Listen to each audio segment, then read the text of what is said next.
नर्मदे हर दोस्तों।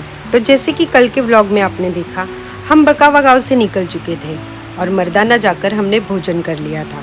वहाँ से जब हम आगे निकले तो प्रकृति की नई नई लीलाएं देखने मिल रही थी।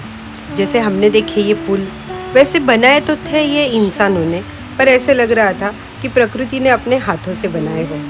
चारों तरफ पानी था, बड़े बड़े पत्थर थे और सौंधी सौंधी धूप हमारे ऊपर आ रही थी। ऐसे लग रहा था ये सारे दृश्य अपने आप में ही एक मेडिटेशन हो, ध्यान साधना हो, और ये हमें हर तरह से शांत कर रहे थे। नर्मदे हर। तो अब हम पहुंच चुके हैं, आई थिंक अमलथा की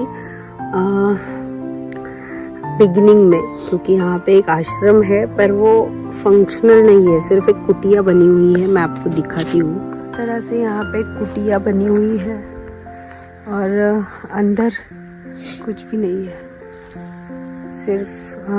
सिर्फ सीताराम महाराज जी का फोटो है अंदर। यहाँ पे उनकी बहुत मान्यता है, उन्होंने यहाँ पे बहुत आश्रम बनाए हैं और हम जैसे यात्रियों के लिए, परिक्रमा वासियों के लिए ये बहुत बड़ी बात है।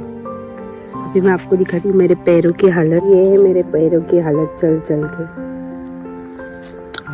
ये है मेरे पति, ये है हमारे बैग्स और यहाँ पे परिक्रमा हो रही है।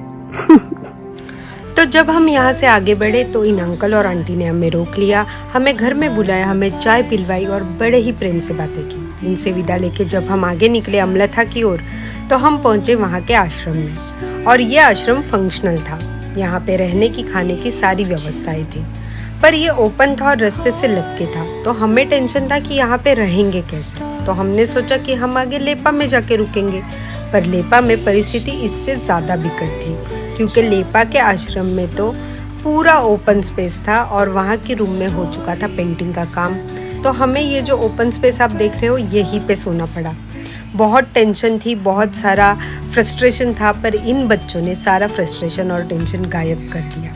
इन्होंने हमारे लिए बड़े प्यार से भोजन बनाया, हमसे ढेर सारी बातें की, हमें खाना खिलवाया, अपने स्कूल की बातें की, नर्मदा मैया की बातें की, अपने सपनों की बातें की। और इन छोटे छोटे लम्हों में अपनापन जो मिला उससे मेरे भीतर कुछ बदल गया।